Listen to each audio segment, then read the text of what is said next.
வணக்கம் நண்பர்களே! வாழ்க வளமுடன், நலமுடன் வாழ்க வையகம். ரொம்ப நாள் ஆச்சு நம்ம இப்ப கோயில்லாம் போட்டு, சரி இத நான் வந்து எப்போ போனது. ஒரு ஐ திங்க் ஒரு 5 மந்த்ஸ் பேக்ல நான் அந்த பசவன்குடி டெம்பிள்ஸ்லாம் ஒரு தடவ அப்ப வந்த பெங்களூர் வந்த புதுசுல நான் எல்லா கோயிலும் சுத்தி பார்த்தேன். அதுல பாதி கோயில் போட்டுட்டேன். சில கோயில் வந்து போடாம வச்சிருந்தேன்.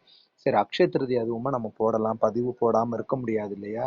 ஸோ நல்ல விஷயங்கள் செய்யும்போது நமக்கு எல்லாம் நல்லதா வளரும். நான் அக்ஷய திருதியைக்கும் நம்ம சேனல்ல யூடியூப் சேனல்ல எல்லா பதிவும் கொடுத்துருக்கேன். எப்படி கொண்டாடணும் முறையா. ஸோ நம்ம இன்று ஒரு தகவல் யூடியூப் சேனல்ல ரொம்ப நாள் கழிச்சு இப்போ டைரக்ட் கோயில் விசிட் போகிறோம். ஸோ இது இந்த தொட்ட கணபதி இது வந்து பார்த்தீங்கன்னா இந்த பசவன் நம்ம இந்த மெஜஸ்டிக்லேருந்து போனோம்னா நேஷனல் காலேஜில் இறங்கிட்டோம்னா ரெண்டு பக்கமும் கோயில் தாங்க. அதுக்கு பேர் பசவன்குடின்னு சொல்கிறாங்க. அங்கே ரொம்ப 3 ஃபேமஸ் டெம்பிள் இருக்கு. அதாவது தொட்ட கணபதி. என் லைஃப்ல நான் வந்து அந்த தொட்ட கணபதி இவ்வளோ பெரிய கோயிலை நான் பார்த்ததே கிடையாது. அதாவது தமிழ்நாட்டுல எல்லா பெரிய கோயிலும் இருக்கு. ஆனா அந்த கல்லு பார்த்தீங்கன்னா, இங்க ஒரு மாடு இருந்துச்சு. ரொம்ப அழகா அற்புதமா வந்து எல்லாரும் கும்பிட்டுட்டு இருந்தாங்க. அது பாருங்களேன். நான் முதல்ல அந்த கோயில் போறேங்க. அப்பதான் அழகா ஆரத்தி காமிக்கிறாங்க. ரொம்ப சந்தோஷமா இருந்தது. அது பாருங்களேன். அதாவது கணபதியே பெருசா இருப்பாருன்னுவாரு. ஆனா இது அந்த கல்லே பார்த்தீங்கன்னா ஒரு மலை மாரி இருக்கு. தானா சுயம்புவா வந்ததுன்னு சொல்லிட்டு தலை மேல ஈசன் இருக்காரு. ரொம்ப பெருசு இத. அதாவது யூகிகர்த்து வந்து அவ்வளோ பெருசா இருக்கு. இங்க எங்க பிள்ளையார்னா அவ்வளோ பெரிய உருவம். லைஃப்ல நான் இப்படி ஒரு பெரிய பிள்ளையாரு கோயில்ல வந்து மூலவர் சன்னிதியில நான் பார்த்ததில்ல. இதுதான் நான் ஃபர்ஸ்ட் டைம் இவ்வளோ பெரிய பிள்ளையார் பார்க்கறது. நீங்க இந்த கோயில் போனாலும் பார்த்துட்டு சொல்லுங்க. அது பாருங்க. அது அது ஆரத்தி காட்டுறாங்க பாருங்க. ரொம்ப பெருசு. என்ட்ரன்ஸ் அதாவது அது கிட்டக்க போய் பார்த்தீங்கன்னா அவ்வளோ பெரிய பிள்ளையாருங்க. அதாவது இந்த கோயில்லாம் வந்து பார்க்கறதுக்கே நம்ம குடுப்பன வேணும்னுவாங்க. அதை முடிச்சுட்டு நான் என்ன பண்ணேன், பிக் டெம்பிள் இருக்கிறதுலே புல் டெம்பிள் சொல்றாங்க அங்க. பிக் புல் டெம்பிள்னு. எனக்கு என்னன்னு தெரியல ஃபர்ஸ்ட். புல் டெம்பிள்ன்றாங்களே சார். அப்புறம் உள்ள போய் பார்த்தா தான் தெரியுது நம்ம நந்தீஸ்வரர் தான் அவங்க வந்து புல் டெம்பிள் சொல்றாங்கன்ட்டு. இதுக்கு ஏதோ ஒரு கதை இருக்கிறதா சொல்றாங்க. அந்த ஊர்ல வந்து இந்த மாடு வச்சிட்டு இருப்பாங்களே நம்ம ஊர்ல. ஸோ அவங்க பத்தின ஒரு கதையை பத்தி தான் அது சொல்லியிருக்கு. ஸோ இந்த பில்ட் புல் டெம்பிளுக்கும் நான் போயிருந்தேங்க. இதான் கோபுரம். ரொம்ப பார்க்கவே அழகா அற்புதம் பாருங்க எவ்வளோ பெருசு. அதாவது இந்த புல் டெம்பிள் வந்து பெருசு தான். அந்த புல் வந்து பெருசு தான். அதாவது நம்ம நந்தீஸ்வரர் மலை மேல குட்டி மலை தான் எல்லாம். ஸோ அது போயிட்டு அந்த உள்ள போய் பார்த்தோம்னாக்கா நமக்கு அவ்வளோ பெருசு இருந்தது அந்த புல் டெம்பிள். நம்ம அடுத்து வந்து ஆஞ்சநேயர் கோயிலுக்கு வந்து அந்த பக்கத்திலேயே நல்ல பெரிய ஆஞ்சநேயர் கோயில் ஒன்று இருக்குன்னு சொன்னாங்க. சரி ஓகே நம்ம அதையும் பார்த்துருவோம் கூட சேர்த்து சொல்லிட்டு தான் நான் இதில் பார்த்தேன். நம்ம நந்தீஸ்வரரும் பார்த்துட்டு அப்படியே வந்து நான் முடிச்சுட்டு இந்த இடத்துக்கு வந்தேன். ஸோ இங்கே பார்த்தீங்கன்னா நல்லா நம்ம ஆஞ்சநேயர் வந்து பார்த்தீங்கன்னா அப்படியே என்ன சொல்றது நல்ல பெரிய உருவம். நல்லா இங்க பெங்களூர்ல பார்த்தீங்கன்னாவே எந்த ஆஞ்சநேயர் கோயில் இருந்தாலும் ராமரும் ஆஞ்சநேயரும் கட்டி பிடிச்சிட்டு இருக்க மாதிரி சிலை எல்லா இடத்துலயும் இருக்கு த்ரூ அவுட் த பெங்களூர். ஏன்னா அவர் பிறந்ததே அஞ்சனாத்திரி தானே. அஞ்சனை மைந்தன் இல்லையா. அஞ்சனாத்திரி வந்து கர்நாடகா தானே. ஸோ அதனால எல்லா இடத்துலயும் கோயில் எல்லாமே பார்த்தீங்கன்னாக்கா சின்ன கோயிலா இருந்தாலும் சிலை நல்ல பெருசா எங்க ரூம் பக்கத்துல கூட ஒரு ஆஞ்சநேயர் கோயில் இருக்கு. ஆனா கோயிலும் விக்கிரமும் மூலவர் நல்ல பெருசா பெரியவர் தான்.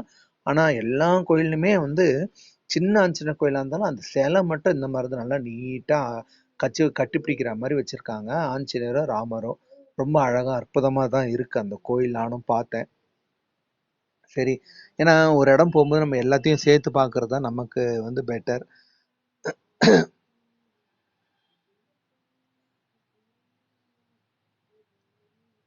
ஸோ இந்த புல் டெம்பிள் வந்து எனக்கு கொஞ்சம் நல்ல வித்தியாசமான அனுபவமா இருந்தது. ஸோ பார்க்கவே வந்து ரொம்ப நல்லாவும் இருந்தது இந்த கோயில். ஏன்னா நேரா உள்ள போய் ஈசன் இல்லாம சிவன் இல்லாம வெறும் நந்தீஸ்வரர் மட்டும்தான் இந்த கோயில் ஃபுல்லா வந்து இது போட்டிருக்காங்க. இது மலை மேல இருக்கு. ஏதோ மாடுகள்லாம் அங்க ஏதோ அந்த காலத்துல இருந்ததாவும் அந்த மாடுகள் வந்து பராமரிச்ச குடும்பத்துல வந்து இருக்கிறதா மாதிரியும் இது ஒரு கதை சொல்றாங்க. எனக்கு கரெக்டா எக்ஸாக்டா தெரியல. உங்களுக்கு தெரிஞ்சா சொல்லுங்க. நான் பெங்களூர் இதே எங்க ஊரா இருந்தா நான் எல்லா கதையும் கரெக்டா சொல்லிடுவேன். இங்கே நம்ம கேட்டாலும் நமக்கு வந்து கரெக்டாக புரிய வைக்க மாட்டேன்றாங்க. லாங்குவேஜ் பிரச்சனை வேறு இருக்குது. ஸோ அதனால் வந்து எனக்கு தெரிஞ்ச வரைக்கும் நான் எல்லாமே ஷூட் பண்ணியிருக்கேன்.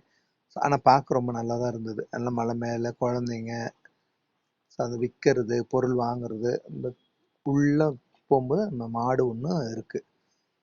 ரொம்ப நல்லா அழகாக மெயின்டைன் பண்ணியிருக்கிறாங்க கோயில். நம்ம சும்மா சொல்லக்கூடாது. நான் பெங்களூரில் நிறைய கோயில் போயிருக்கேங்க. சரி, முன்ன வந்த புதுசு நிறைய போட்டிருந்தேன். இப்போ நடுவில் வந்து வரிசையாக ஃபங்க்ஷன் வரவே நமக்கு நாட்களும் இதுவுமே வந்து பொங்கல்லேருந்து எல்லாம் வரிசையாக வந்தனால நடுவில் இந்த கோயில் போகிறதே வந்து எனக்கு இப்போ போகவும் டைம் இல்லை. ஒன்று ஊருக்கு போயிடுறேன் சென்னைக்கு, அப்படி இல்லைனாக்கா வேலையாகவே கரெக்டாக இருக்குது. சரி, அதனால் நான் என்ன பண்ணேன், இப்போ ஆனால் நல்ல வேலை எடுத்து வச்சது நல்லதாக போச்சு. முன்ன எடுத்து வச்சது இப்போ உதவுது. நம்ம யூடியூப் சேனல் ஆரம்பித்து ரொம்ப சந்தோஷமான விஷயத்த சொல்கிறேன். நான் ஆரம்பித்து இந்த ஒரு 3 மந்த்ஸில் வந்து எனக்கு 200 சப்ஸ்கிரைபர் நேத்தோடு எனக்கு கிடச்சிது. ரொம்ப சந்தோஷம். அது என் சேனலை யார் வந்து சப்ஸ்கிரைப் பண்ணி இது பண்ணாலும் அவங்க எல்லாருக்கும் நன்றி நான் சொல்லிக்கிறேன். நான் எதிர்பார்க்கவே இல்லை எனக்கு இவ்வளோ சீக்கிரம் கிடைக்கும்னு. ஸோ அக்ஷய திருதி அதிகமாக ஒரு 10 சப்ஸ்கிரைபராவது வரும்னு பார்க்குறேன். பார்ப்போம் எவ்வளோ பேர் பார்க்குறீங்க, எனக்கு ஒரு 10 சப்ஸ்கிரைபராவது கொடுப்பீங்கனால. நாளைக்கு ஒரு பதிவு போட்டு நான் சொல்கிறேன் 200ங்கிறது எனக்கு 210 வந்திருக்குன்னு நான் சொல்கிறேன். ஸோ உங்களை தவிர வேறு யார்கிட்ட நான் ஷேர் பண்ண போகிறேன்? ஓகேங்களா? உங்களோட ஆதரவால் தான் எனக்கு இந்த ஒரு 3 மந்த்ஸில் எனக்கு ஒரு 200 சப்ஸ்கிரைபர்ஸ் வந்திருக்காங்க. ஸோ இதை மேலும் மேலும் நான் வந்து இது பண்ணணும். அதனால தான் அக்ஷய திருதி அதிகமாக இந்த பதிவை போடுறேன். சரி, கோயிலும் பார்த்த மாதிரி இருக்கும் இல்லைங்களா? ஸோ கோயில் போகாதவங்க கோயில் இப்படி தான் இருக்கும்ன்றது எல்லாரும் தெரிஞ்சுக்குவாங்க இல்லையா? ஸோ அதனால தான் இன்னைக்கு பார்த்து நான் இந்த கோயில் போகிற vlog வந்து நான் இன்னைக்கு போட்டிருக்கேன். ரொம்ப நல்லா இருந்ததுங்க. இது ஒரு 4-5 மந்த்ஸ் முன்னாடி எடுத்தது தான்.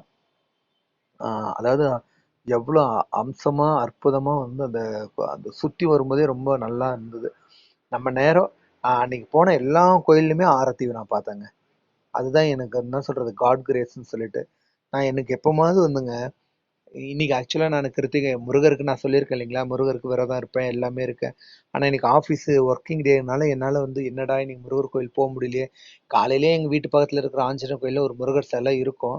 அவர் பார்த்து ஹாய் சொல்லிட்டு போயிட்டேன். இருந்தாலும் எனக்கு பிடிச்சமான முருகர் கோயில்லாம் இருக்காங்க. அங்கே ஊரில் வந்து குடியாத்தத்தில் இருக்குது, அந்த எங்கள் ஊரில் இருக்குது. இன்றைக்கி என் மச்சன்சி வந்து கோயில் போயிருந்தேன், சகுலையும் மச்சன்சியும் போயிருந்தாங்க. அங்கே போயிட்டு எனக்கு அங்கேருந்து ஒரு 6:30 மணிக்கு வீடியோ காலில் வந்தாங்க. எனக்கு உண்மையிலுமே வந்து என்ன சொல்கிறது தெரில. அதாவது நாம் வந்து உண்மையிலுமே மனசுருக நம்ம ஆண்டவனை பிரார்த்திக்கும் போது அந்த ஆண்டவனே நம்ம கண்ணு முன்னாடி வந்து தெரிவாருங்கிறது எந்த அளவுக்கும் நம்ம வந்து சந்தேகம் இல்லாமல் நம்பலாங்க. அது என் வாழ்க்கையில் நிறைய தடவை நடந்திருக்கு. ஐயோ இன்னைக்கு கோயிலே போக முடியலையே, டைம் ஆயிடுச்சேன்னு நினைப்பேன். ஆனால் ஏதோ ஒரு வகையில் ஏதோ ஒரு அன்னைக்கு இப்போ சிவன் கோயில்னு வச்சுங்களேன், அன்னைக்கு சிவன் கோயில் என் கண்ணில் படும். இல்லை நான் அது விரதம் இருக்கேன், சோமவார விரதம் இருக்கேன், அன்னைக்கு பண்ணால் அன்னைக்கு சிவன் சம்பந்தப்பட்ட ஏதாவது ஒரு காட்சி என் கண்ணில் வந்து பட்டுடும். அன்னைக்கு அப்படிதான் வந்து நல்ல எக்ஸாம்பிள், நல்ல ஞாபகம் இருக்குதுங்க. சோமவாரம் அன்னைக்கு நான் முடிக்கிறேன். அதாவது 21 வாரம் நான் முடிக்கிறேன். எனக்கு அப்போ பெங்களூர்ல இருந்தேன், ஆஃபீஸ் வேலையாக இருந்தேன்னா எனக்கு ஒரே மனசு வருத்தமாக போச்சு. அன்னைக்கு முடிச்சுட்டு அதுக்கப்புறம் தான் ஊருக்கு கிளம்புறேன் நான். சரி என்னடா நம்ம கோயில் போகவே முடியலையேன்னு சொல்லிட்டு மனசார கஷ்டப்பட்டு ஏறி உக்காந்து நான் வந்து யூடியூப் வச்சேங்க. எடுத்தோன்னு என்ன தெரியுமாங்க வந்துச்சு? கும்பாபிஷேகம் வந்ததுங்க. இந்த நம்ம தென்காசி காசி விஸ்வநாதர் கோயில், காசி விஸ்வநாதர் கோயிலுக்கு ஈக்குவலான இணையான கோயில் சொல்றாங்க இல்லையா, அந்த கோயிலோட கோயில் கும்பாபிஷேகத்தை நான் பார்த்தேன். அதுவும் நான் கரெக்டா வச்ச அந்த நேரம் தான் அந்த கோபுரத்தில் தண்ணி தெளிக்கிறாங்க. இது என்னன்னு சொல்றது? ஸோ நான் என் வாழ்க்கையில் நிறைய நடந்திருக்குங்க. எனக்கு நிறைய ஆண்டவன் கஷ்டத்தை கொடுத்துருக்காரு, நான் இல்லைன்னு சொல்லவே இல்லை. ஆனா எவ்வளவு கஷ்டத்தை கொடுத்தாலும் எனக்கு அதுல இருந்து வெளியில வர்றதுக்கு உண்டான ஒரு தீர்வையும் அவர் மட்டும்தான் எனக்கு கொடுக்குறாரு. வேற யாராலும் எனக்கு கொடுக்க முடியாது. நான் தப்பு பண்ணேன், அது எனக்கு வந்து ஆண்டவன் வந்து நீ தப்பு பண்ண அனுபவி, ஆனா நீ உண்மையா இருக்க, உண்மையா வந்து நடந்துக்கிற, அதனால உனக்கு அதுக்குண்டான நான் வழியையும் காமிச்சு வெளியில வர்றதுக்கு உண்டான உபாயத்தையும் எனக்கு சொல்றேன்னு சொல்லி அந்த மாதிரி ஒவ்வொன்றா என் பிரச்சனையிலேருந்து என்னை விடுவிச்சுக்கிட்டு இருக்காரு. இன்னும் சொல்லப்போனால் நான் ஒரு 6 மாதம் நிறைய அதை கடன் தீர்க்கறதுக்கு என்ன பரிகாரம் எல்லாமே நான் செஞ்சேங்க. அது எல்லாமே எனக்கு வந்து பலன் அளிச்சதுன்னு தான் சொல்ல முடியும். எல்லாரும் நடந்த உடனே பண்ண உடனே வந்துருமா இல்லை, மனம் தளராமல் நான் வந்து ஒரு 8 மாதம் 6லேருந்து 8 மாதத்துக்கு மேலேயே செஞ்சுருப்பேங்க. சும்மா சொல்லக்கூடாது. நான் அதாவது நம்பிக்கையோட செய்யணும்.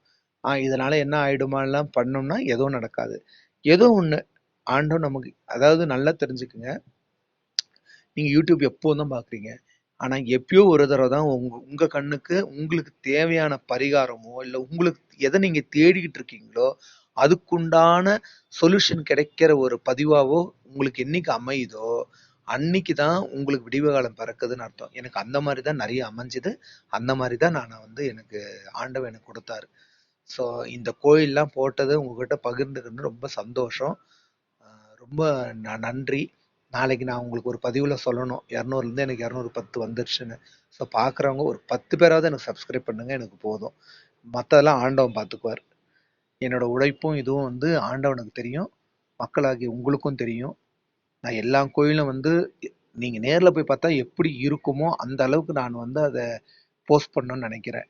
சரி நீங்க நெறைய பேர் பாவம் வயசானவங்களால போக முடியாது. அவங்களால எவ்வளோ கஷ்டங்கள் அனுபவிச்சிருப்பாங்க. அவங்களுக்கெல்லாம் இது கண்டிப்பா இந்த கோயில் இந்த மாரி போறது, ஓ! இப்படிலாம் கோயில் இருக்குன்னு இருந்த இடத்துல பார்ப்பாங்க. அவங்களோட ஆசீர்வாதம் எனக்கு கண்டிப்பா கிடைக்கும்னு நெனைக்கிறேன். அதனால தான் எனக்கு இந்த 200 சப்ஸ்கிரைபர் வந்திருக்குன்னு நான் நெனைக்கிறேன்.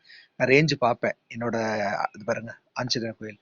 ரேஞ்ச் பார்த்தா அந்த 50லேருந்து 70 வந்து நெறைய பேர் பார்க்குறாங்க. என்னோட ஆடியன்ஸ்ல நான் பார்க்குறேன். அதோட ரேஞ்சும் ஈக்குவலா தான் இருக்கு.